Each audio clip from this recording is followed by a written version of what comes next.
You ready, Harry? Ready? Just a little voice warm up.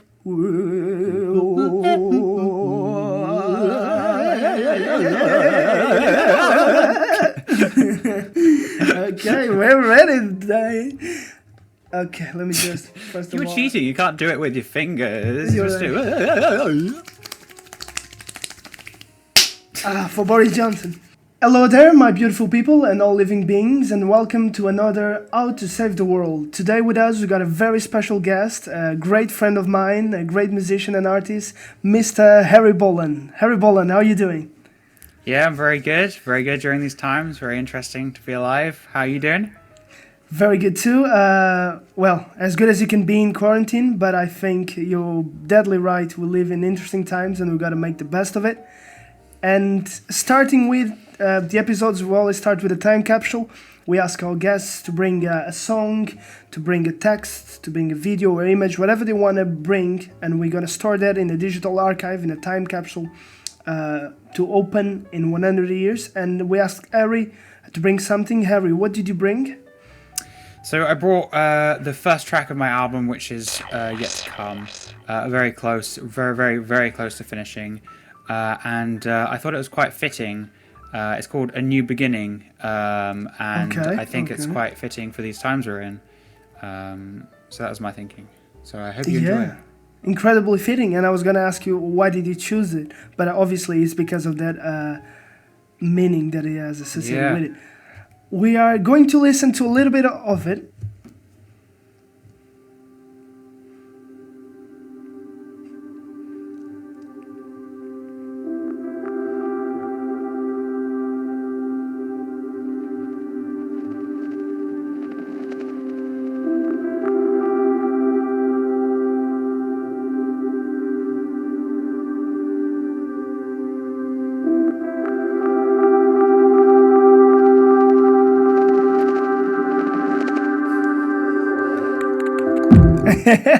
You can feel it. It is very much amazing. I think it's the first time I'm hearing that, or one of the firsts.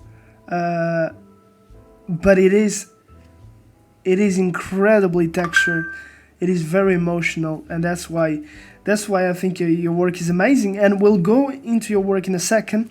I just want to update people because we're doing this in the quarantine, and it's the situation we're going through at the moment. Harry is in the UK at the moment, and we have some stats from the UK, from the people watching from the British Islands.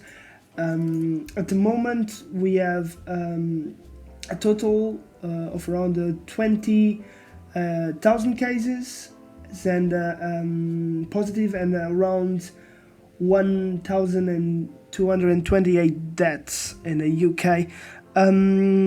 Are these numbers alarming to you, Harry? How do you feel about the whole situation with the COVID-19? Are you afraid? Are you hopeful? Tell us a little bit more. Yeah, a mix of emotions, really. I'm not really. I'm more concerned for people who are old, people who are unwell already, and people who have been unwell. I'm concerned for my parents. I'm concerned, for the less fortunate in that sense. So I'm afraid of losing loads of people. So there's that worry that I do find myself dwelling on. But I don't think it's all bad. I think a lot of people are only seeing the bad from the situation, but I don't think it's all bad. I think what is bad is to always be focusing on the bad things, dwelling on the negatives, dwelling on the darkness. I think if you believe in something, or if you focus your awareness on something, then that idea or concept is more likely to manifest. So if you are able to oversee all the dark possibilities and see all the brightness, for example, the Mother Nature, she's healing. There's less pollution. Also, I'm sensing that we're kind of uniting in a sense. I feel a lot more compassion for one another. So in the sense we're more disconnected from each other because we can't see each other. We can't physically like touch each other. We can't be too close to each other. Although loads of people are ignoring that. But we're still able to be on the internet and talk and do like online podcasts and just and do Zoom sessions. There's been a lot of interesting Zoom sessions. Yeah. The thing is, we all have a common enemy, in a sense. If you see it that way, we have a common interest, I think is a better way of putting it. So we all have something. We all have something in common. We want to survive. We want to get through this. So in that sense, we are a lot closer. I'm seeing a lot of compassion for one another. And I think that is key. I think that is what we're lacking in a society is the oneness that we are. We're so divided with race, with sex, with beliefs. There's such a division. Whereas I think this is bringing us closer together. And I think once we put our minds together, our minds and hearts, I think we can achieve amazing things. So I think the potential is, there's a lot of potential, a lot of darkness, a lot of light, a lot of everything. Anything can truly happen. And as long as we stay hopeful and don't give up and stay together in this, then I think something amazing can come from this, and I think this could be the beginning of a new day, a new beginning. A new beginning. Harry, I think you're completely dead on the money, and it's beautiful to have you express it like that, because it is crazy what is going on in a sense, but it is crazy as everything else, And here in Portugal, sometimes it gets a little bit to me because in the news it's going 24/7, and obviously my mother, she's very afraid. I live also with my aunt, and she's 102 years old, and so it's a very complicated situation. But I think you cannot dwell on that. You have to be informed, and you have to know what you can do to actually to avoid spreading it to people which actually can suffer and eventually die from it. But you need to focus on the positive. Otherwise, it's not a virus of the body, it is a virus of the mind. And I can see a lot of people fighting each other, even on Facebook groups, just going, nobody can get out of home. And people saying, oh, I can get out of home if I want to. And all of this stuff. And you see, whatever it is, we need to be together. And I see, like you said, an opportunity of people coming together. I see different parties, political parties coming together. I see the world focused on moving it on, of becoming better. And I think it's important for us to remember the difficult times, to be smart and creative, to use it, to explore the digital tools, to advance the digital capacities, but also to learn and to not forget, if things go back to normality in 1 month, in 2 months, in 3 months, do not forget, the sense of community that we have now, the sense of wanting to help each other, the sense of wanting to make things better, and offsetting the same situation that led us here to begin with. And I think this is a new beginning, and this is what we're trying to do a little bit. The UK responded with sort of later approach in terms of quarantining people, in terms of applying the restrictions. Do you think it was rightfully not to scare people, or do you think perhaps it was a bit dangerous? I heard Boris Johnson got, I shouldn't be laughing, but Boris Johnson got infected with the COVID-19. But how do you feel specifically in your own country?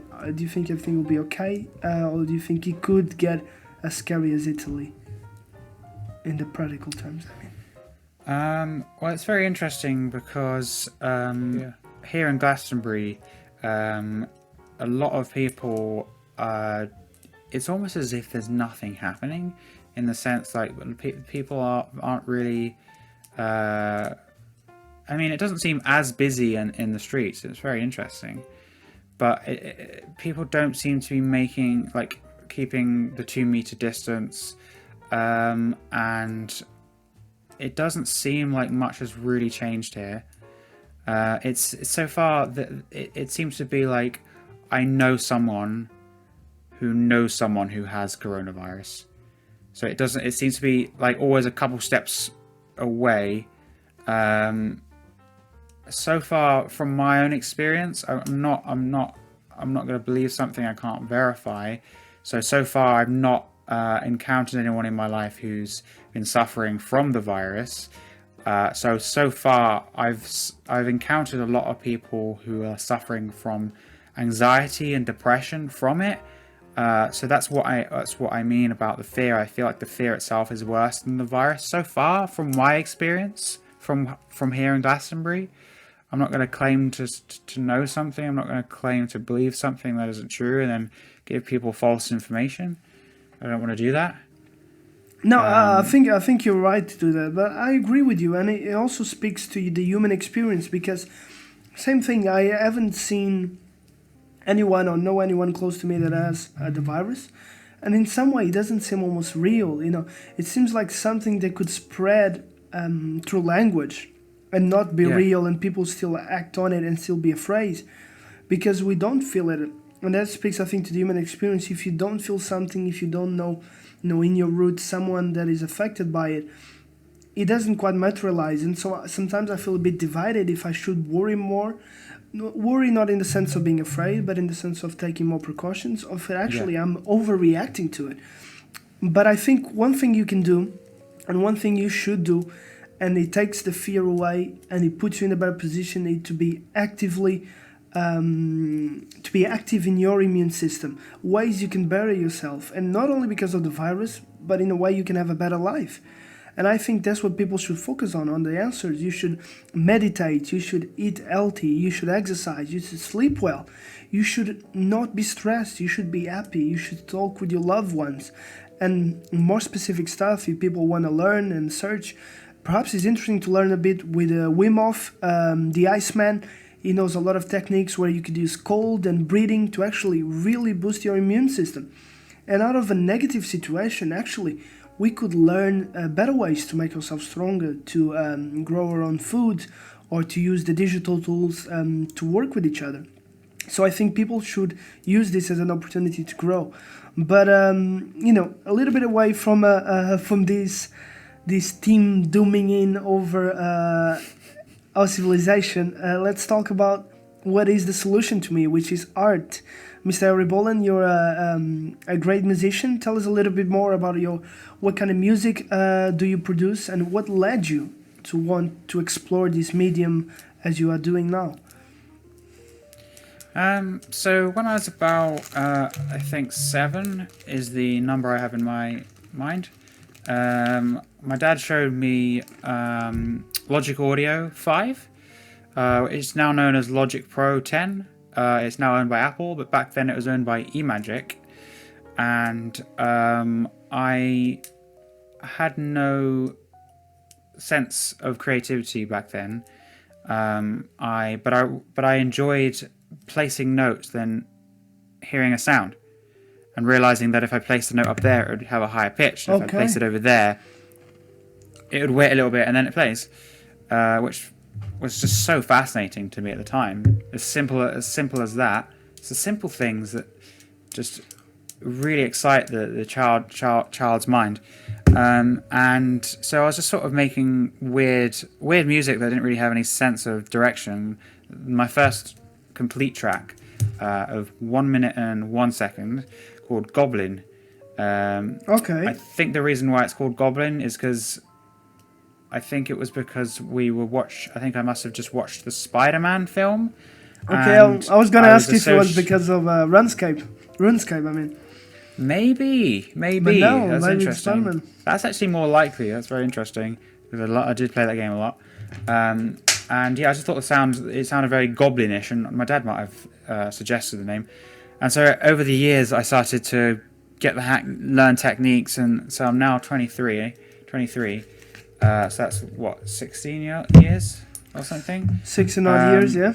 And so I went to college, I went to uni, and I realized that this is a tool for expressing things that I don't really understand, that the ego mind isn't really able to explain properly or even comprehend.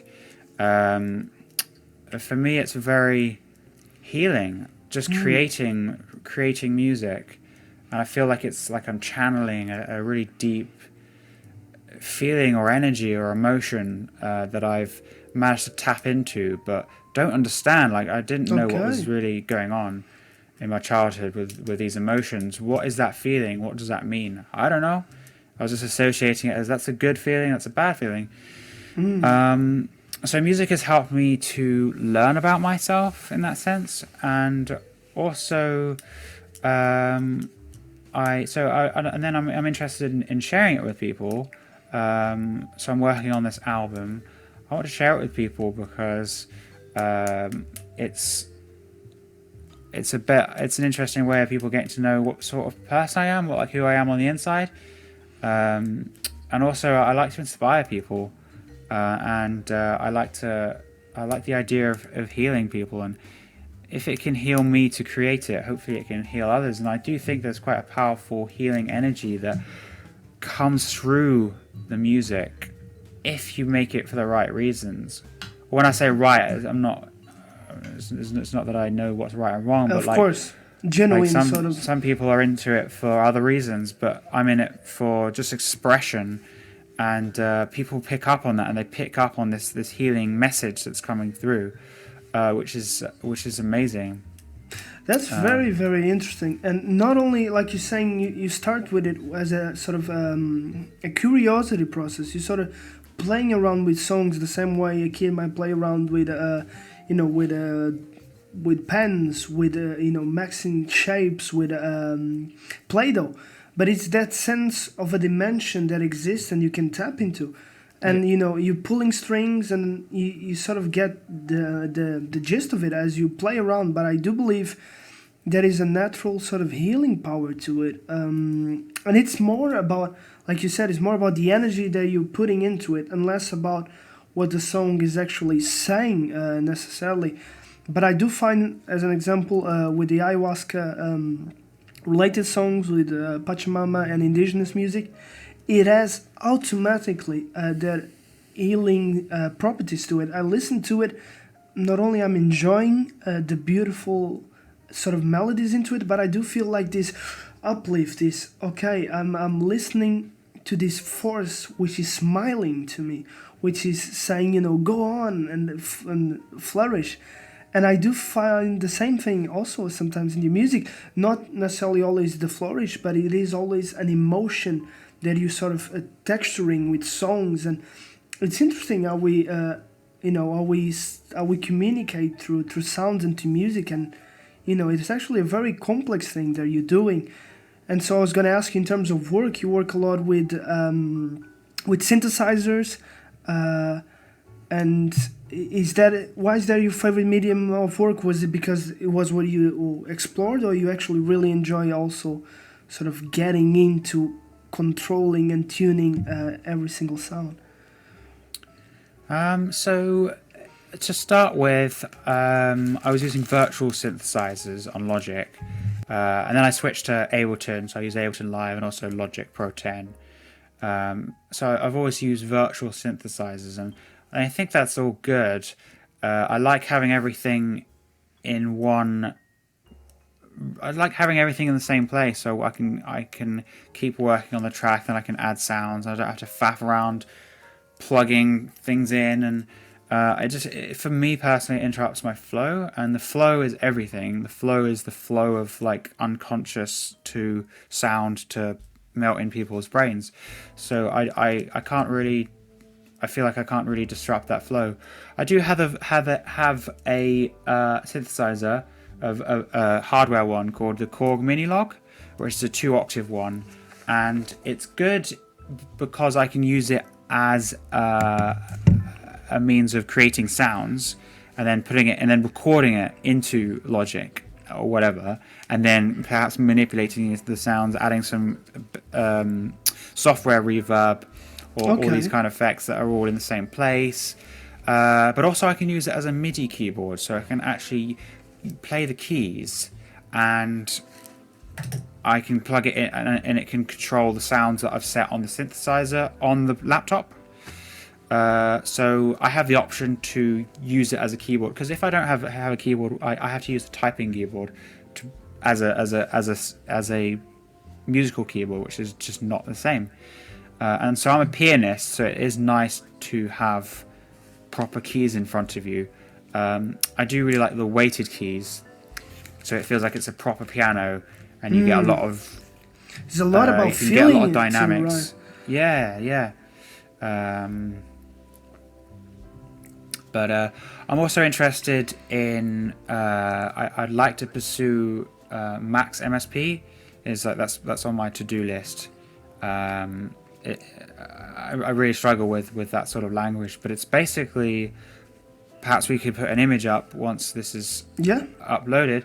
But Max MSP is basically you've got loads of squares with codes in it, and then there's inlets and outlets. So you'd have like in, and then you plug that into like a synthesizer, and then a variable you'd have an envelope plugged into the variable, and the envelope would control like the ADSR, so how long it takes for the sound to come in. So the attack. So if it's a slow attack, it would be, or if it's a quick attack, it would be, and if it's a long release, it would be, and obviously if it's a quick release, So and then you've got all these things, and you can customize all these things from scratch.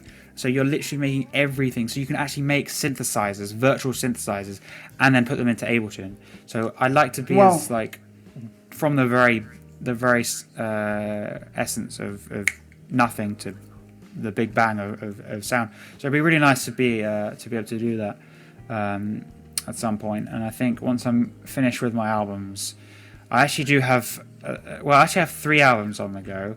So I've got my main album, which we played a little bit of, and that's more like my process of awakening, of my spiritual awakening, of my senses, and of the realization of my path, and the realization that I am more than my ego, and letting go of all the anxiety and all the things that I value as important and things to hold on to. So it's an interesting process which I then expressed into the music, and it's all very light and beautiful and sparkly, as the word I'd use. Then I've got another album which is more the dark stuff.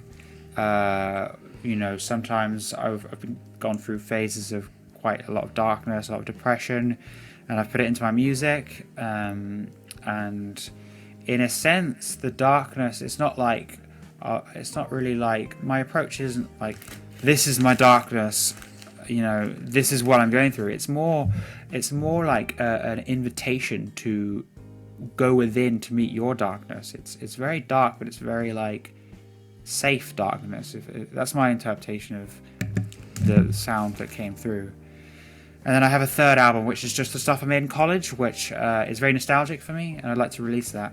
So once I've got all these projects out, perhaps it'll be time to finally get into Max MSP. Well, that sounds very, very exciting, to be honest. I can't wait to hear it. And from what I've seen, it's like you said, it's more than music. There is an underlying feeling or message to it always, and it is, you put it beautifully. You can really divide it. Obviously, the albums, but the different stages of your life that you went through, and you sort of put it into alchemical process into a song. And it makes me think also, like hearing you speak about instruments, hearing you speak about different ways of producing sound, it makes me think about the instruments of the future. What are we trying to do when we play an instrument? What are we trying? Would all instruments almost like become one digital one that you could play in through almost like the air? Maybe you could sort of use movement to conduct it in the non-physical matter? Or do you think, I don't know, what's your opinion? What kind of, do you think new instruments will eventually come out and digitally revolutionize? Or do you think actually we have pretty much mapped out different sounds and it will just be upgrades of the different instruments that we have now? Or, whatever comes to your mind when you think about it. That's a very interesting question. Yeah, that's actually not something I've really thought of. So yeah, that's a good question. One thing that it brings to mind is I don't recall the name of the instrument, and I don't recall the name of the musician who uses the instrument, but there's a woman who uses a glove. Okay. And she creates sound from her gestures. Okay. And it's interesting when you go to like transformational festivals and higher conscious sort of themed festivals where it's all about healing. There's a lot of really interesting dancing. Like, dancing is a very interesting concept, and it's very interesting how different types of music can provoke different moves. But if you can really find your rhythm when you're dancing, it's quite a beautiful feeling. So if you can find your rhythm without actually hearing music, because there's the heartbeat, and there's always the rhythm, there's always something. If we can find our own rhythm and then like dance to it and then using all these equipment, the gloves, imagine a whole suit. Yeah. Maybe that's a thing. I don't know. I like I said, I don't really know much. But if there is a suit, like imagine if you could just dance. Exactly. And then it would actually create the sound. And because you're dancing to a sound that isn't there, but then all of a sudden is there, you're just seriously like in this flow, this like infinite flow. That's what I was gonna say. You almost like you might be like synced into it because you're creating the sound that is then making you dance, but you dancing is creating it. So it'll be maybe like a trap. Once you get into it, you'll be dancing. Maybe it's like the direct route to like divinity. Maybe as soon as you're in it, it's like. You're right though, because dancing is something that is very, very ancient, and if you think about it, it's very, very strange. Why would we, it is also very curious because if you think about it, it signifies, a lot of animals dance for mating purposes, and they do these activities, but it's always almost in the purpose of survival. But dancing in humans is almost like a religious or a cultural process, which is strange. You all of a sudden maybe you don't need to be always on the go for surviving. You don't always need to pay attention, and then you use your body to sort of. It's very strange. I'm not sure even how to describe it, but like you said, if you had a suit, that all of a sudden you could choose what sounds you're drawing from, almost like if you're playing in Ableton. And then, but with the movements, you could sort of produce it. You could imagine all of a sudden you could be dancing and playing at the same time. And, the potential goes from there. But like you said, there's people always playing with gloves.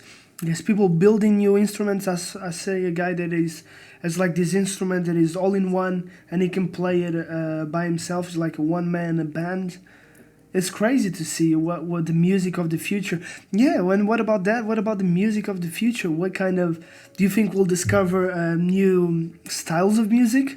Or it'll always be like a crossover and variation? That's always makes me curious, I think a lot of music is, in my opinion, this is my intuition that's speaking here, and also I've read up on this. But a lot of music is influenced by psychedelic usage.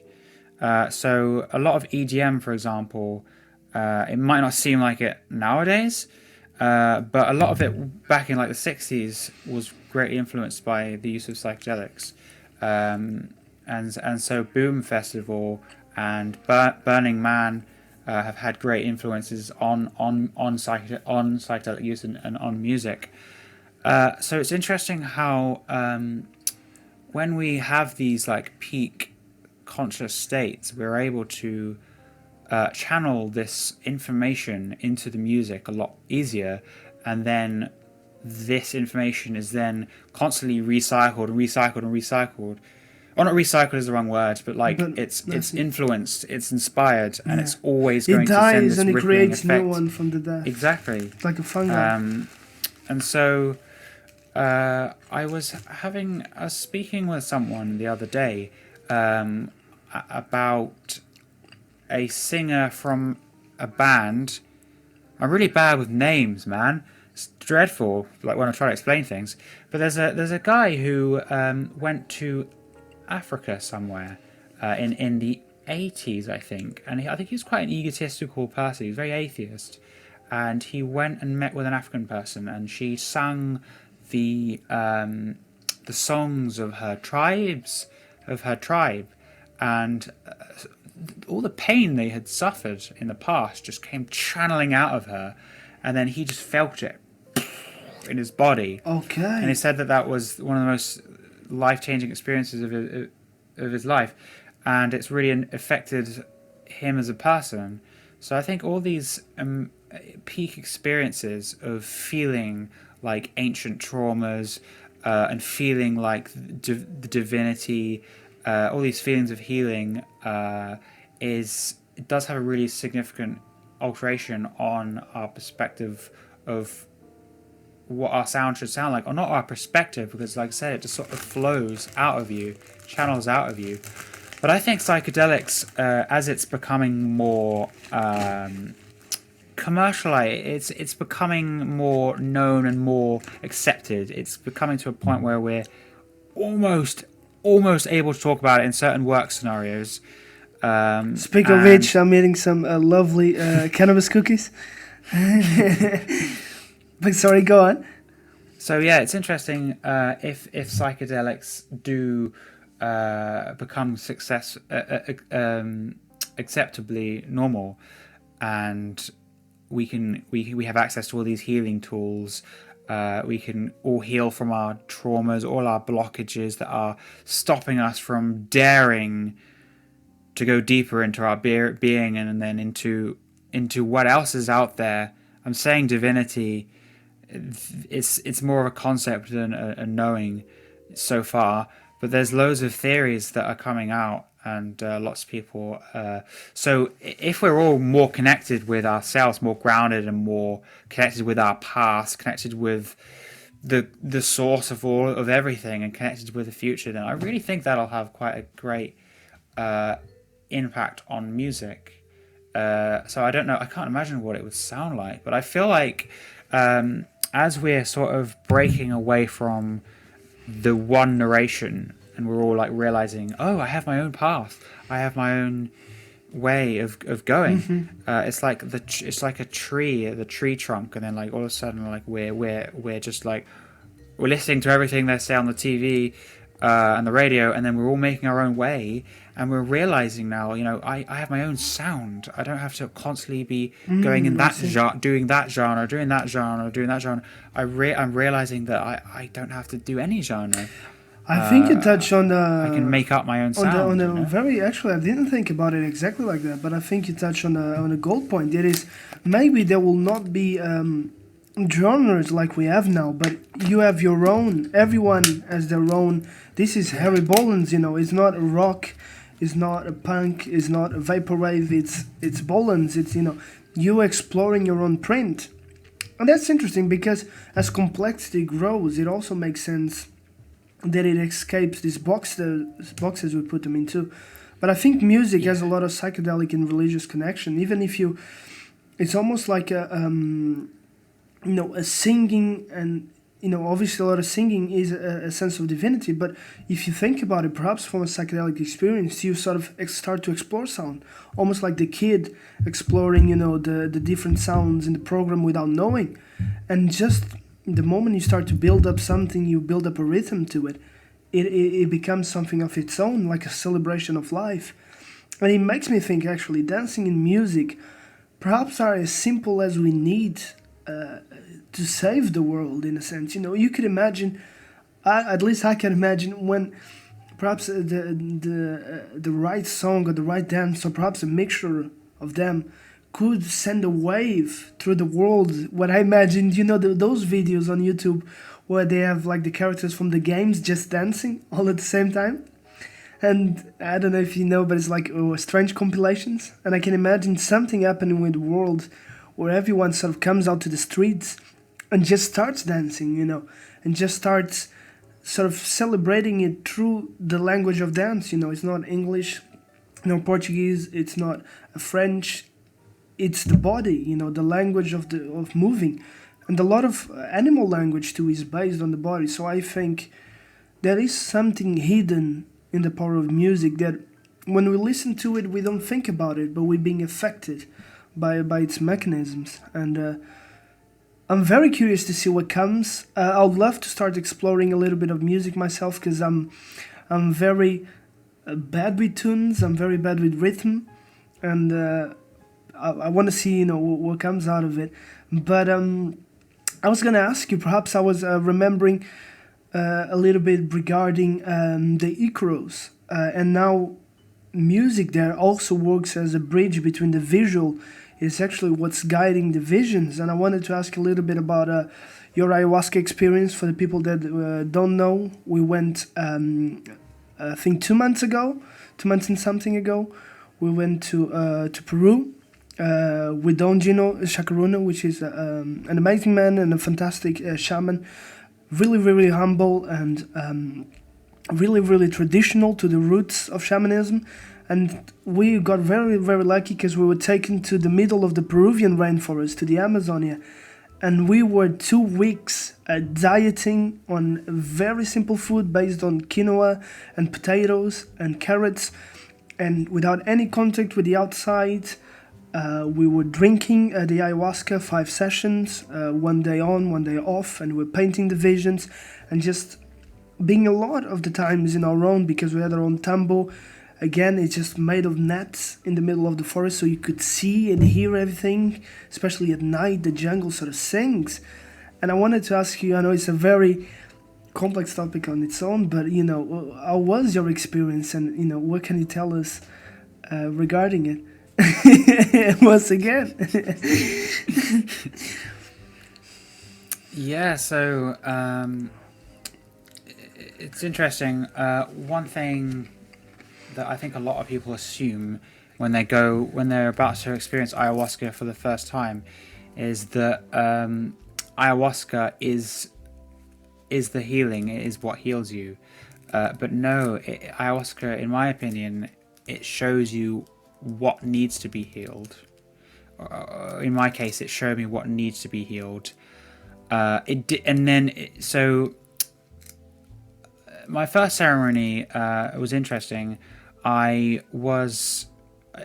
me and David and 1 or 2 others went first because we had never experienced ayahuasca before. So we I wasn't expecting it all when they called our names. You went first, man. And they're how did you feel about that? You're probably like, oh god. I felt like I was in a movie in a sense, because it's like, okay, we're gonna start this. This will be the first time, I'm not fearful, but it is what it is. And then they call your name David, Harry, and like, okay, yeah. There's no going back. But sorry, go on.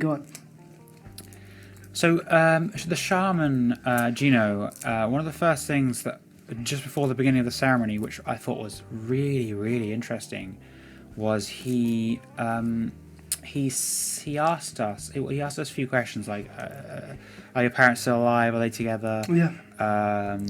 What was, and he said, like, I want you to close your eyes and fly home to your house and look into your eyes and then see the world through the perspective of who you were as a child, and then without thinking, say in 1 word how you feel. What did you say? And I said, confused. Okay. I was so confused. And so yeah, that was very, very. That was quite interesting, and it made me realize. Perhaps if he hadn't have asked me that might have altered the experience entirely. So yeah, and then me and David went first, and then even there were like 30 of us. So even before the last few people went up to receive the cup, drink the ayahuasca in the cup. I mean.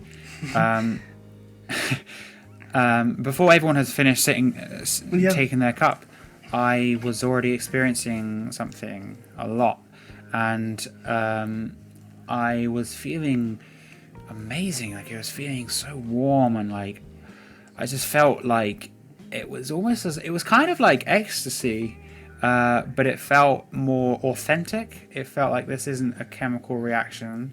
It felt like I've been shown my own love, my own my own energy that's always been there that I've completely forgotten all about.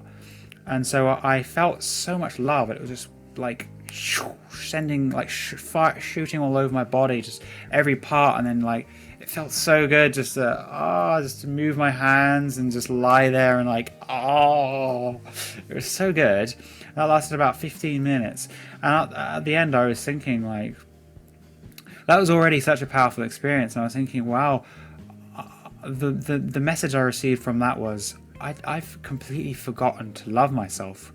How is it that I've gotten myself into such unhealthy situations in life, like such bad habits, and yet I'm not willing to do anything about it to get out of it. And yet it's so simple to get out of a lot of these situations.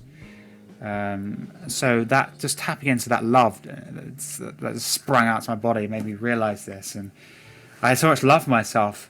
And so I was sat there for about 15 minutes thinking, oh, that's really quick. I loved that experience. It was amazing. I was I learned a lot from that short period of time. But I was thinking, all right, bring on cup number 2. But then I realized it was coming back, the feeling.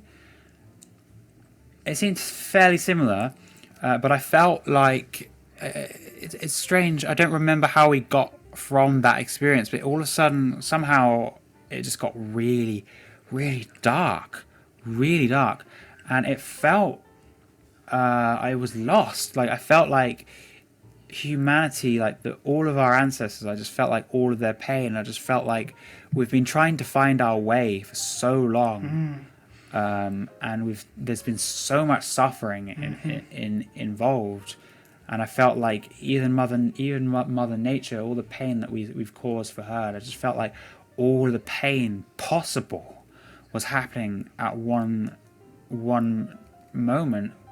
And when I say one moment, I mean it was 6 hours. Yeah. One long moment. 3 hours later, Gino said, okay, we're going to do cup number 2. And if anyone would like some, please approach. Please do your work. The mother is here. You are here to do your work. Surrender to the mother. And that, I don't know what happened, but my body, like I was a state. I was lying there, and all of a sudden my body was like, "What's going on here? Why is my body getting up?" And I was like, and I was walking towards the cup, and it was almost as if I didn't really get a say in that. It seemed so simple. It just seemed like, this is what I need to do. And like I was so afraid.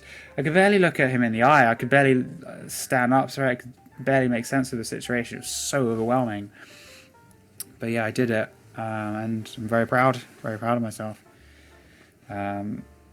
So yeah, a lot I can only imagine what's standing up for the second cup when I saw you going for it. But like you said, it wasn't even a choice, almost.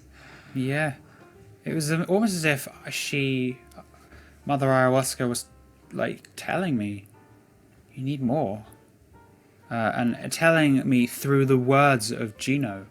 It seemed like there was an inviting energy. There was a like suggesting energy. It wasn't a forcing energy. Yeah. But it was a very like, you do realize that you are here to heal. You do realize this is an amazing opportunity. You are. You should be blessed. You should be grateful. And yeah, I just went for it. Yeah, man. Sorry, listening to your story, it brings me back to it, and it's impossible to put into words. I mean, if you have the opportunity to experience, and if you feel it's the right time, I think you should, with the right shaman, and with the right precautions. I would recommend dieting, but there's no way, it's an experience that puts you right in the middle of the universe, right in the middle of the now, and it strips everything away, and it shows you nature as this force that keeps on going no matter what, as the snake eating its own self, not out of illusion but out of strength. And it was very scary to me at times. Hearing you describe that fear, that pain, I felt that very, very much. Like, almost like to the point that you feel so guilty for all the pain. You feel like almost like the journey wasn't worth it, because there's been so much pain, and it would be better for nothing to exist. But at the same time, after you go through that darkness, after you were shown, what life can be like, I felt I was shown the other side of the coin too, that, you can make life heaven. In the same way you can make it hell, you can make it heaven. And you can dance and sing and invite others to be alive, because if you're going to be miserable, you're going to live and die either way. So you might as well make the best out of it and make the best for others. I very much felt that, we're here to enjoy life, and through the body that we're going now, but also to almost set our own beds, so that when we depart through our next journey, that we know that we left our family okay, that we know that we left the world a better place. Yeah. And you really have to set your own bed, and it's crazy for you, I think, going for the second cup. But I also, every time that Gino offered it, you feel like almost like you're supposed to go for it. Like, exactly. It's strange to put it, but like the way he sang, anyone wants second cup, 2 drops.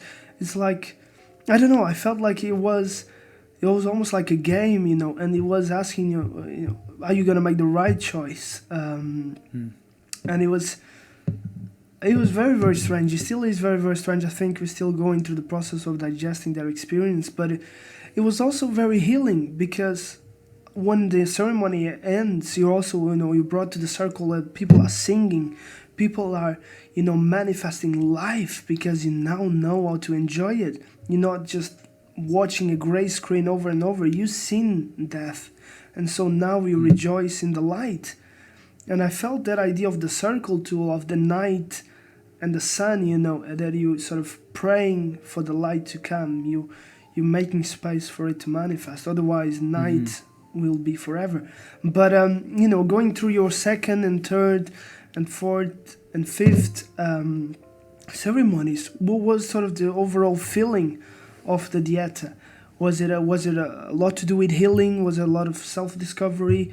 Was it a lot to do with nature, perhaps? What do you think the overall feeling sort of brought? I think one of the main lessons is, because most of the ceremonies, most of the time my whole time I was so afraid, and so it's made me realize what fear does to a man. It makes us crazy. It makes us go crazy, and it makes us do stupid things. And I've realized that I've always been very afraid of the unknown, because that was the unknown. I was in the middle of the unknown, on my own, like a little baby, had just been dropped into Mount Doom, or at least in Mordor, literally, surrounded by darkness is everywhere. So I was very afraid. I think that's it's taught me that fear is the greatest enemy of the self, and it stops us from venturing forwards in our journeys. So I've realized that I'm blocking certain parts of who I am due to things that have hurt me in the past. So I put up barriers, I put up obstacles, and I'm just not willing to go that way because I'm afraid of feeling that pain again. I'm blocking certain paths that I could go down because I'm just afraid of that same feeling just coming back, and every time it just gets worse and worse, and it's like unbearable. Exactly. So ayahuasca hasn't really just magically broken those barriers. It hasn't just completely dissolved all the stuff, the unwanted stuff. It's made me realize that it's there, and it's made me realize the potential of what's on the other side. And so a lot of the integration afterwards has been my experiences learning how to overcome these fears, and continuing with my path. And I think my intuition, I have a lot more connection with my intuition. It's not as cloudy anymore because I'm able to see there is intuition there, and I'm a lot more connected with it, and I'm able to, I feel a lot safer. I feel like I'm back in the flow, and I'm being guided by some magical force that's beyond my ego. And we're always safe if we trust our intuition. We're always safe. We're always doing the right thing, and we're always able to make the best out of whatever situations happen. And there will be things we perceive as good and bad. If you meet a girl and you fall in love with them, that's good. You'd perceive that as a good situation. But if you meet someone, if you're walking with your girlfriend who you love, and then some crazy person who's had a really unfortunate past, who's just completely swallowed up by his darkness, doesn't know where he's going, comes with a knife and stabs your girlfriend, right? That would seem pretty bad, right? That would be a bad situation.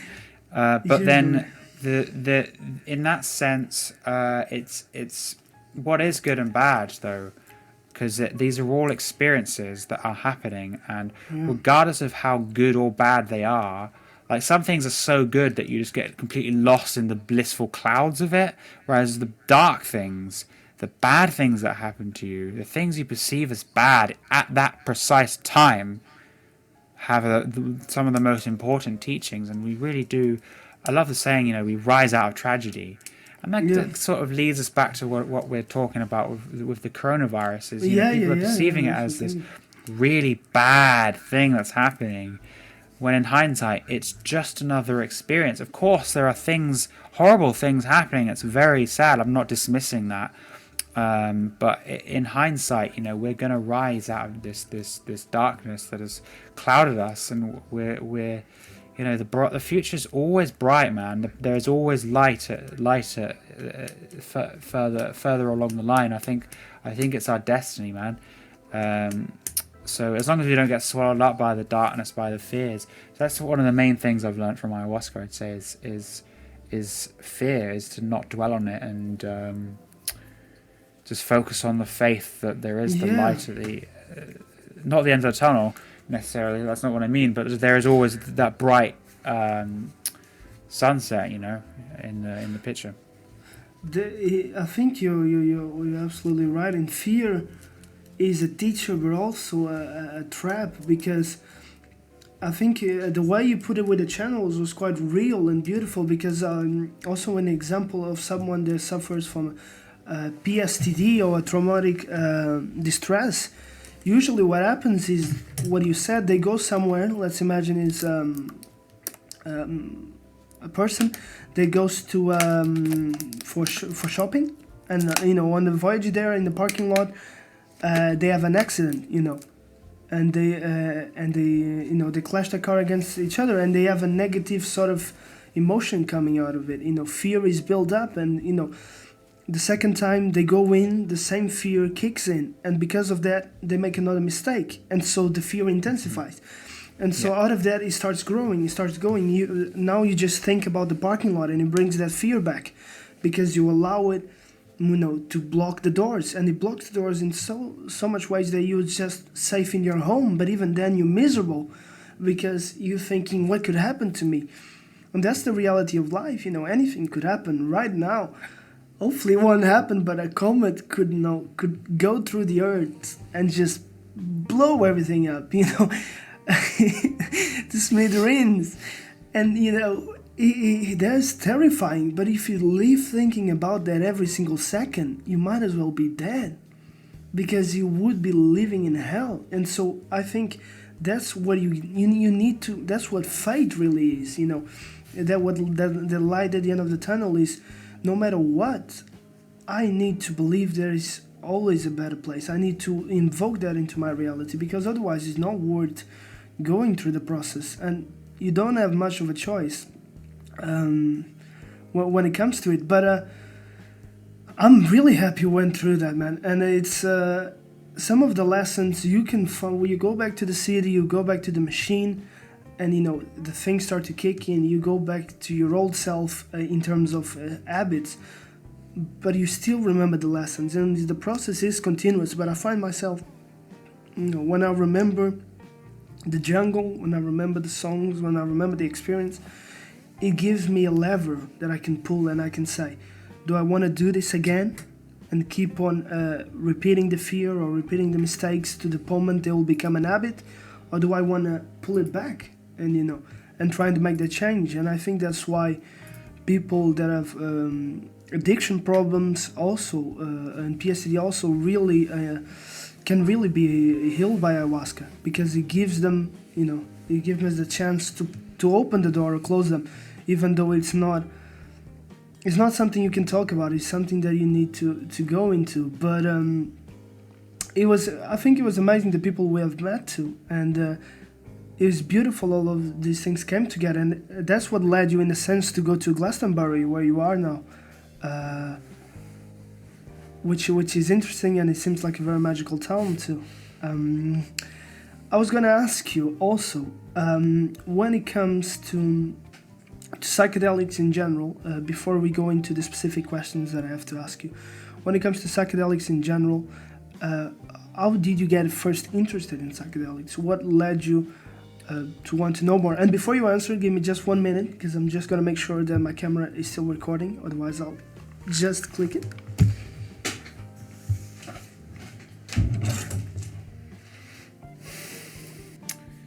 So, I think it started.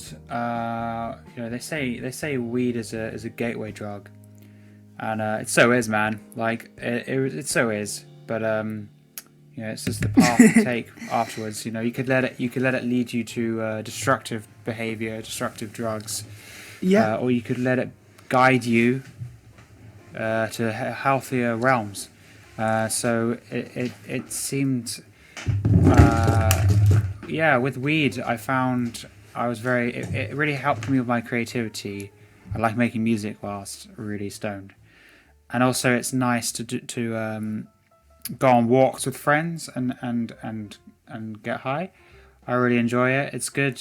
I like the flow of conversation. We start having quite philosophical conversations. It starts getting quite deep. It's very interesting, and I remember my friend back in uni. I was studying creative music technology at the time. My friend said, "Do you want to try some acid?" Oh. And at the time, it was more of just like a curiosity, and also. Was this at Anglo-Ruskin then? Yes. Okay, very interesting. We and Harry went to the same Cambridge. Exactly, same university in Cambridge. That's where we met. Sorry, go on. And he offered you the devil's. And he gave me some. We managed to get some, and it was interesting. It was very interesting. I enjoyed the music. It was good fun. It was good fun, which was my sort of relationship at the time with it. And then I realized that when I was making my music, I realized that I was able to think outside of the box a little bit more. So I realized that I could get so weird with this music, but still have the same kind of energetic message coming through, but just have it less structured and less chaotic. More free. So it kind of freed me up in that sense, and I realized that was also just happening with my mind in general. I was realizing that I was able to think outside the box. And I was learning to think for myself. I was learning to build initiative, which is just something they don't teach in school. for some reason, for reasons I'm not going to get into. Yeah, I started going on walks. I went on a walk, and the world was beautiful, absolutely beautiful. I remember one time I went out with some friends to a really nice fen. So there was this area in East England called the Fens, which is an area that used to be underwater, and I think it was pumped out 100 years ago. And there's loads of farms there. It's very flat. And I remember it was very strange. And I remember we did acid there, and I don't know if you have ever played on a creative Minecraft server, and you've got like loads of plots of land which are empty. Yeah. And then you can like pay to claim one, and then you can build on it. Sure. So it was like I was in a Minecraft world in that sense, and all those fields were like plots. So it was like all of this empty land, and it was like, wow, you could create anything. And I was walking there, and I was with my friends, and we were on our journey, and we were walking. It was a very, very muddy day, and the path was getting quite muddy. And we had a friend who was having quite a dark trip. So in a sense, we were very, very concerned for him, but we're also getting very tired. But we knew that we had to proceed. You can only go forwards on your journey. So we went forwards, and we were like struggling to walk on this very muddy plot of Minecraft grass. land. Yeah, and when we finally got to the midpoint, there was a bench. That's what we were aiming for. We were trying to get to a bench. We were trying to get somewhere in life where we could sit down and have a rest and recharge our batteries, ready for the next chapter. Okay. We sat down, and oh my god, that was such an amazing sit down, amazing, and the sky was so beautiful, the sunset and the clouds, and it was divine. Just that was a beautiful moment. I'm never going to forget that. And we were silent. We weren't talking. There was so much peace. There was no like. There was like unease, nirvana almost. No. Yeah, and there was no unease around one another. There was no anxiety, at least not to my acknowledgement. And then we proceeded, and it was at that point where I realised, I've been quite blind to Acid's teachings. I've realised that, it speaks to you in another language. It doesn't speak to you in like, this is this is that. It doesn't speak to you. It's metaphors. It spoke to you in metaphor, and it made me realise that, sometimes the terrain does get rough, and you can only go forwards. You can't go backwards. You can only go forwards. So, and there's always a reward. There's always a beautiful sky, a beautiful something. There's always light. Further down the path, there's always going to be something beautiful. So I realized this, and this is sort of when I started realizing the potential of acid, and this is where I sort of had a bit of a this is when we sort of separated a little bit on our spiritual journeys, because I was a bit more like interested in psychedelics. At this point I was becoming more interested in like the healing and like enlightenment kind of aspects of, and the ego disillusional aspects of psychedelics, whereas they were still kind of just in it for a bit of fun, it is fun. I enjoy it, but I think there's much. I don't think more to there's it. nothing wrong to it. Yeah, exactly. And so that's kind of the birth, the spark of my psychedelic journey, I suppose. Yeah, it sounds very, very beautiful, and I know it connects a lot to you because of the name Fen. And now you've used that as also a name, an artist name that you sometimes go under. Yeah. But I think that what you said about there's always something more. I think there's something that I also feel, and a lot of people feel, is like life is that adventure. It is process. It is a continuum. It is not a static thing, and so. If you go on, the adventure will appear, the highs and downs, the mountains and the lows, reward and punishment will be a part of it. But if you stop, it all starts to accumulate on you. So it is, we need to keep going no matter what. And it's interesting, why does it do these things, and why it is at the same time, obviously different plant medicines or different psychedelics have different profiles, but at the same time they have a common experience, and they have almost like a mirror experience where you're attributing to the substance, but the substance is showing yourself or is deconstructing yourself. And so it's a very hard grammar to sort of map, because it's very tricky. It's like a maze, and it's full of information, I think.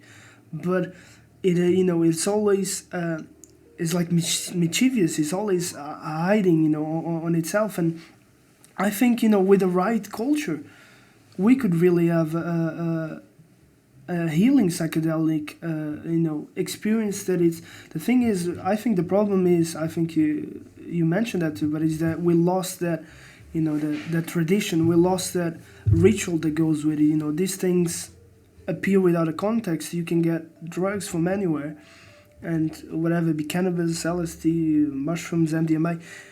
You just hear these names, and you maybe heard some people talking about it, maybe watch a YouTube video, but there's no ritual like there is in cultures that with the ayahuasca culture, with the cactus there's culture. no education. Exactly. Yeah. And there's no purpose to it. It's also, I think, what causes problems is people take these things, and also that's why sometimes it's so it's so awakening to people, is that you don't know what to expect, but at the same time, so you didn't set a setting, so you're thrown completely into the chaos, in the middle of chaos. And so you gotta it can be blissful, but also can be very, very challenging. And if people are afraid, if you're high on an active psychedelic substance, some people, just the idea of being out in the street or being with other people, it's very, very anxious feeling, because it's like we can feel as a culture this has not been mapped, this has not been settled, and so you're afraid for other people, almost like if they saw me, what are these things? But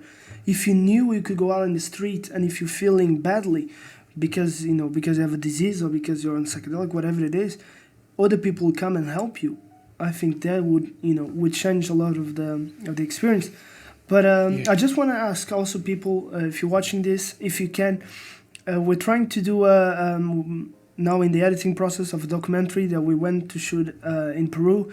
And the objective of the documentary is mapping the ayahuasca experience, and in mapping it in a very special context, which is both the human journey and the shamanism culture present here, orchestrated by Don Gino, but also present in the indigenous people of the Amazons. And it is amazing, if to a layperson to bring up psychedelics is almost like a trap, because there's nothing you can grab and compare it to. But when you look at these people, they have been living in a jungle, which is both an incredible rich environment and also incredibly challenging, because it's full of animals that can obviously be a challenge to you if you don't know how to lead with them, if you don't have a relationship to them. They can be deadly, but also it's not necessarily a very easy and fruitful place to live if you have no experience to it. If you go into it, you wouldn't necessarily find easy things to eat if you don't know what you're looking for. So it's a place that requires a lot of knowledge. And it's amazing how these people not only survive in there, but they survive in complete harmony. They live with the jungle as one. There is no disconnection between me and the planet. And I think we can see that in religion too. When you think about God in the Western religion, is God as something that is as far away from you as possible, and is both your creator, but it's, you cannot see what it is, and he's always watching, but you can never talk to him. And when you go there, God is, is you, is the jungle, is what is in front of you. And I think we're really missing that from religion. And it's sad to see, but I think, like you said, all of these events open an opportunity for us, who had those experiences, to go and talk, to go and try and, make it better with this knowledge. So I do have a hopeful feeling for psychedelics in culture, for legalization, but also for learning with these indigenous people, not just bureaucratizing the whole thing and you don't have any tradition to it, but sort of regaining of the tribal, as maybe as Terence would say, Terence McKenna, the what did he say? Was it the archaic revival? Now Yeah, like this was a Yeah. crazy idea. Yeah, this idea that actually the culture that we're going to was the tribal culture because we're missing it so much that it was actually rock, jazz in its like chaotic nature, dancing, psytrance, piercing. This is all like the tribal, oh man, actually I'm gonna look this up because Archaic Revival. revival. Archaic revival. Let me look this up quickly. Let me see. It's a really interesting talk he does there. Yeah, very interesting. And the thing is, what do you think? Do you think we can return to a basic sort of primordial reality where you connect to these things in such a way that you don't need anything else? Or do you think it will be an hybrid between the things that we have now in terms, I don't know, of technology or structures and adapted to that? Do you think we still need the things we've made? Because we've made so many changes in Earth that is it possible to just go back? Maybe. What do you feel? I think, like I said, you can't really go backwards on your journey. So as one, we are always going forwards. But I think that doesn't dismiss the concept of learning from our past and bringing back the things that really matter. So I think,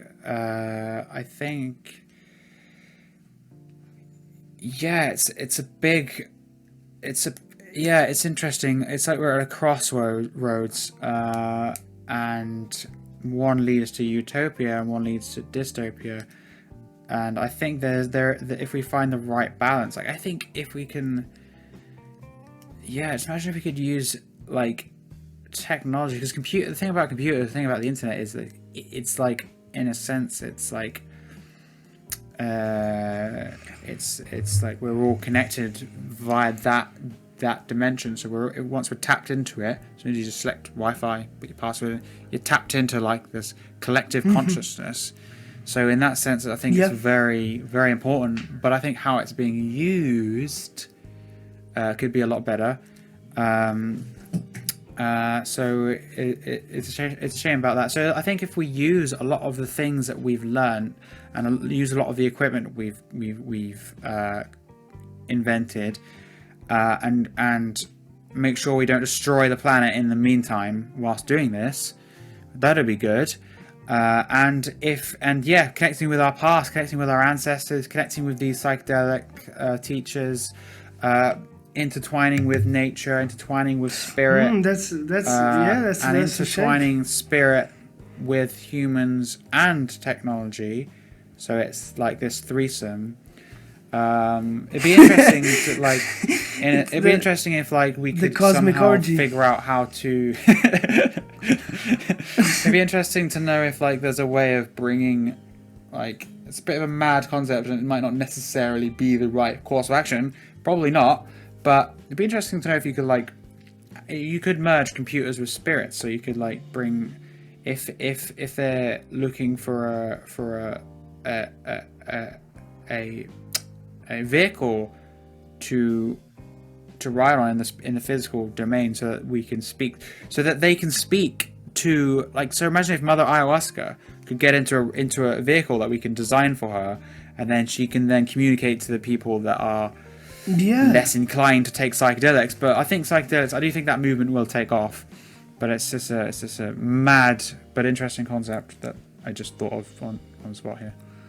It is. But I do, my hopes are with it, because I don't think any other movement necessarily, perhaps, not necessarily, no, I think I'm wrong actually, because not only psychedelics, but anything that is boundary dissolving. Yeah. No, I don't think a movement that doesn't have a boundary dissolving element, at least to it, could really survive, because it is such a strange thing that is not just, it's just not just caring for the planet, or not just science, or not just, ecology, or not just feminism, or not just, whatever ideology you think is the most ethical. It is something that you're discovering at the very moment that you're living it. So it needs to have some kind of adaptive model for it. But it would be beautiful if we can actually bridge technology, nature, and the human soul. No, you're very right about that, actually. This is like the triology, technology, nature, and the human soul, because those are the elements. When the human soul, are, the human culture, the human body. Yeah, I mean, nature, leaving AI out of this for the time being, but it does seem like when you have the mushroom experience, I was getting a sense of perhaps this is what was behind your words earlier. Okay. It does seem like there is an exchange. It's like with ayahuasca, I feel like we're not just taking from her, we're not taking these lessons from her. There's like a giving back, and so once we wake up to our senses and we wake up to our purpose, I think we're more inclined to look after each other, look after the planet. Yeah. And same with the mushroom. So it's interesting. Like, so Mother Nature has all these different. Seems like it's a very one of the most interesting questions that's been coming up recently is why?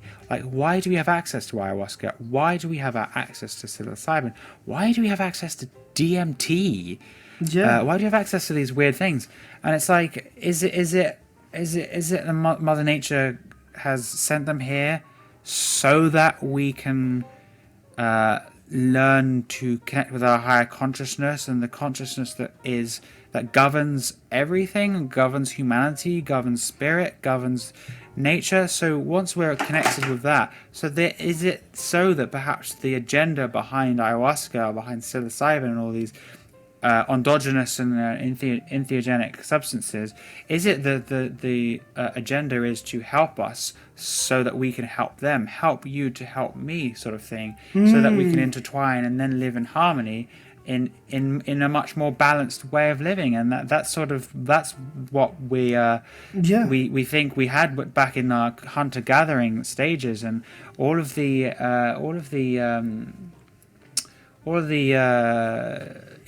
indigenous people that just had so much wisdom, they knew this stuff, man. Like, they knew all of and this they stuff, knew it so in such a deeper level too, because we look back into the past would really like the arrogance, the same arrogance that we treat everything else, but it is with the arrogance that I'm better in every single way. And so you look back into the past and to the civilizations and you think, okay, this was interesting, this is where I am now. But you see them as a sort of a timeline where they are in the past, where they are someone that was overgrown, something that was overthrown. But I think it's just different, ways of seeing it almost. And you really, to understand it, you had to live it. Because even the Egyptians is something that really fascinates me. But I can only imagine what it is actually to live it and to see reality through these lenses. And I don't think we can understand it without being there, almost. But I think it's interesting, like a simple concept. You're talking a lot about the sort of the geometry of it too, as this helix form. And maybe in a sense, reality is very geometrical, and it's more a sense of the shape that is creating, that is then translated into nature, into technology, into these things that we're talking. But it's actually, this sense of geometry. That's why it's very mathematical. But one thing I think is curious is that, if reality is one thing and one thing itself, it must include every piece on it, There is no including this falling mic every 5 minutes, but including, this mic, including all the lies, including all the truths, including all cultures, that is part of reality. So everything is a reflection of it, no matter if you like it or not. And so the complete thing, everything must be on the spectrum. So the complete object must be, it is unimaginable, but it must be like Terence say, you cannot see it through these times. Anyway, Harry, this has been a fascinating conversation, and I'll just ask you a few questions regarding, and this is questions that we ask every guest, and so we map out the different. How many guests have you had so far? We had 2 guests so far. Really? 2 Portuguese artists. Your third podcast. And it's been a learning experience because, starting it, you understand there is different difficulties to it, but also, easy ways of doing things. So we're getting better with time. Awesome. You need to have faith. This is a process that will come into light. Yeah. And thank you for being a part of it. Thank you for having me. It's been good fun.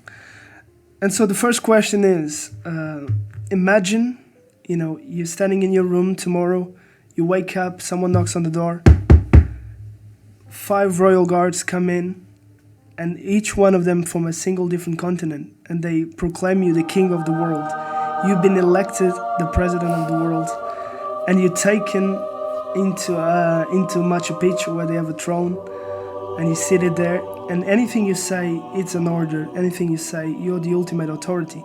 My question is, if you were the president of the world, what would you order? What would you do? And you can take it anywhere. You can take it in the comical side. You can take it on the serious side. But imagine, Harry, if you were the president of the world. Any ideas? Everyone should drop DMT at the exact same time. Okay. And realize the truth of all existence. Well, and drop all the illusions, and we'll take it from there. Man, honestly, I'm gonna write that down. I'm not entirely I'm not sure how serious I am there. It's of course, but, very interesting. But what you mean is you want everyone to have I want such a powerful experience that it will tapped into their higher consciousness. Yeah. I want people to start questioning their own sense of self. I want people to stop just being so sheepish and doing as they're told. So yeah, it'd be a bit. I think a lot of people might argue that sounds like havoc. Like you'd have so many rights and all these things. So but yeah. So I don't know how. You're actually thinking this through. I am thinking it through now. But honestly, I think it's not as crazy. It's not as crazy as this micro. It's not as crazy as it might seem, because you could imagine something like such an old war, like Israel and Palestine.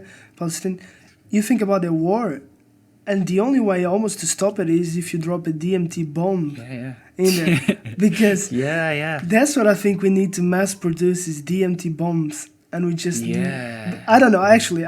When you go into it, of course you don't know what would happen. This will be like pulling the novelty lever to the max. That's why I'm writing it down. It's like you would accelerate time in a sense, almost in such a way. But again, it could be very dark because people might misunderstand it, and they could be very afraid and take it like a signal that God is really mad too. So it could be like I don't know, it could be very self-destructive. Very true. But I don't know. But I guess, if you need, imagine the world, something was happening. If it comes to it. Yeah, exactly. If you needed to pull, you need to have that ready because, if I think World War III breaks my out, plan, what I'll do is I'll create a dialogue, I'll do all that stuff, whilst meanwhile creating loads of DMT bombs, and we'll prepare this for 40 years whilst we'll be saying, this is that, distracting them from what's really going on, and then unleashing it upon them when the time is right. It'll be really well executed, very well orchestrated, very much like this coronavirus, but with DMT instead, That's the plan, honestly. To be honest, that's a pretty legit goal, I think. Because then you have it ready just in case. Because people might not listen. But I think we should have that kind of ready. Maybe we should put this plan into action. Because let's do it. If you have nothing else, this is like the one thing you can always do. But when it comes to our second question, this is more to do with the times that we're living now, and it's again you can take this in any way you can. But imagine if the pandemic that we're going through, the COVID-19, the days go on, and actually it does get worse, and people start to get sicker and sicker, and they start coughing blood, and all of a sudden the numbers start growing and growing and growing. And suddenly, they stop. Numbers, you mean? The death numbers, yeah. But all of a sudden, they stop. And they go back up. People are coming back to life, but coming back to life as zombies. Imagine this leads to the apocalypse and it breaks out. You are in Glastonbury. You just received the news that the apocalypse has broken. Zombies are out in the streets. What would you do? What is your zombie plan? So how many? It depends on how many zombies are being reported. I see, very technical. Well, it's like the case, as you can imagine, it is quite a lot. It's more, there's more zombies than people because... I'd have to assess, if there's more zombies than people, I probably wouldn't be able to get Oh, there to my soon parents. will be, because it spreads. Maybe I'll have to assess whether or not I have oh, enough because you have to time. go to your parents. I mean, I suppose on the one hand, it would be, I would be thinking, all these people that I love are going to die. I want to see them for the last time. But on the other hand, if there is hope, I try and gather hope and gather strength around the people and try and get together and form a community and try and find somewhere where we can try and get the human race continuing so that we can survive this thing and continue the human species, because that's that's in our DNA, is to keep going, is to keep the human species going unless corruption. It's deeper than the corruption and all that. And if stuff. you think, and in Glastonbury, actually, you could have that. In Glastonbury, you could have the people actually that would very much agree with you, and you could actually do it. You can imagine, because and you also there's probably places to grow food there, so you could barricade the whole of Glastonbury. Yeah. And you cannot forget that was the place that was. They said there. What did they say? That there was the actual place of Jesus Christ. What was it? Do you remember that the lady who was hosting you was saying? Yeah, she told me some very interesting stories. Loads of stories. I mean, King Arthur. Oh, the family. Oh, King Arthur. Yeah. It is a very magical place. Anyway, moving on to our third question is, if you could only have one food that you could eat, and you have to eat it every single meal, because it's it's quarantine and it's the only food you have. What food would you choose? And remind me, you have to eat it in breakfast, lunch, dinner. It's all the same food, but you can choose whatever you want. Food as in meal or as in one as ingredient? As in a meal, a proper meal. Sorry. Probably stew. Okay, that's a very beautiful answer. And why is it stew? Is it why no? Sorry, what kind of stew is it? Is it a chicken stew? Is it because when I imagine stew, I'm not sure. Is it a specific stew or is it just stew in general? I don't know. I haven't really got any specific one in mind. I just mix loads of ingredients together. Yeah. Because it's like it's one of those just things where you can put loads of ingredients in it. And they would just give you a random stew, It is what it is. And who's they? It's the government, because they're the ones preparing it for you. Oh, do I not get a say on the shop? No, just give. But do I not get a say on the ingredients they give me? Can I not say? Well, when you can when you choose a specific recipe. If you choose, let's say, lasagna, you're always gonna have meatballs and spaghetti. You're always gonna get the same 2 ingredients or 3. But if you just tell them stew, they're gonna give you whatever they have. They're gonna give me something unedible. You probably a mystery. If they have any excuse to poison me, You'll they will. I gotta actually upload send it to you and upload it here too. A very good short film. It's a UK short film that they made. It's like a Black Mirror episode where the government, everyone has these cameras that are talking to you. It's like a robot sort of thing, and it's this old man in the UK who doesn't want to accept it, and so the government is it's very, very strange, but it's made like a alternate reality of the UK, and it's very, very, very, very strange. But hopefully it does come to that. And okay, I have to watch that. We have two more questions for our guests, and the fourth one, is if you could have any special power, any superpower, what would you be?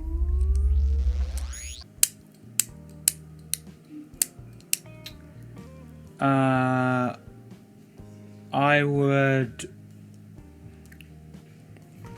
try and understand people's intentions and their motives. So not mind reading, but just like intention reading, I suppose.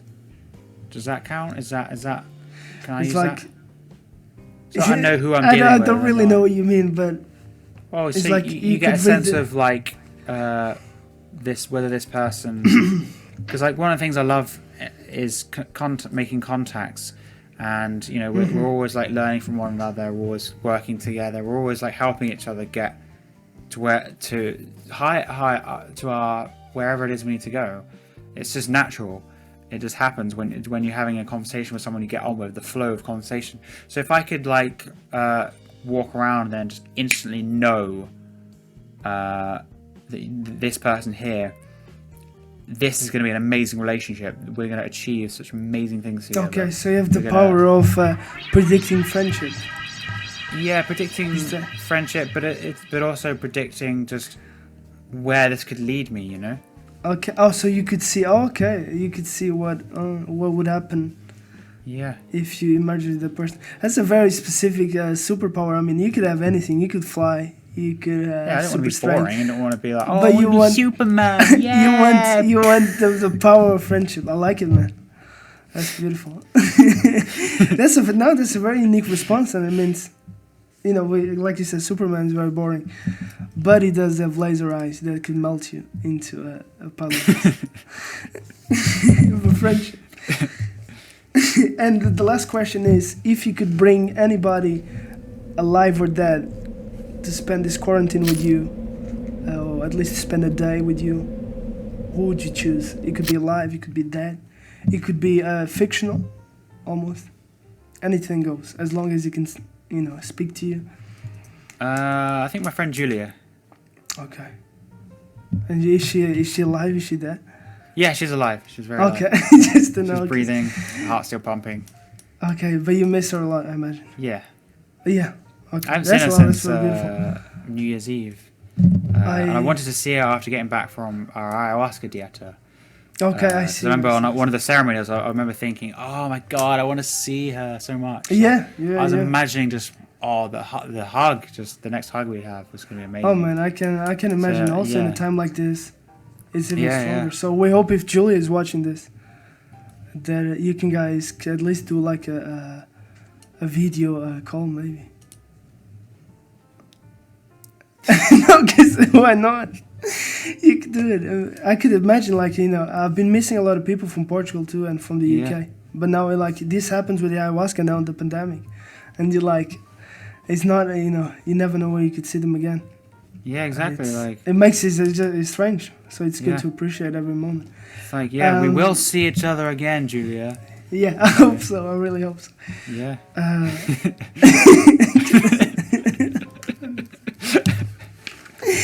Anyway, this has been an amazing podcast. We have one last game, and it's a very simple game, but we have a scoreboard, a guest score to see which one got the highest score. Right now we got Diana, which is a writer, and she has 15 seconds. And we have Mr. Driver, which is a musician, and he has a better record. He has 22 seconds, and this is the time that you can choose any sound, but you just have to do it for as long as you can. And this is to test your pulmonary capacity, just in case that, you know, with the COVID, we are in the best shape. So you can choose any sound, and I'll make sure I'm watching the seconds, and when you stop, I'll let you know if you survive or not, because there's a minimum you have to do in order to survive. Pneumonia, they say. So I die if I fail? Well, possibly. If you get infected, with the virus. Is there someone with a gun in my room, or like? No, I mean, if you get infected with the virus, you probably die. I see. Because I mean, this is from the news. What they said. This is the least you need to do breathing out to have a good lungs. But also, it's a scoreboard, so the best to survive will be on top. So Harry, are you ready? Yeah. Okay, so I'll say 3, 2, 1. Now, and then you can go. Okay. But like, I need to make sure I'm breathing in at the right time. I see. So just go. No, but it needs to be counted, so it needs to be at the same time. So you need to start counting, and I'll join the counting. And together. 1, 2, 3.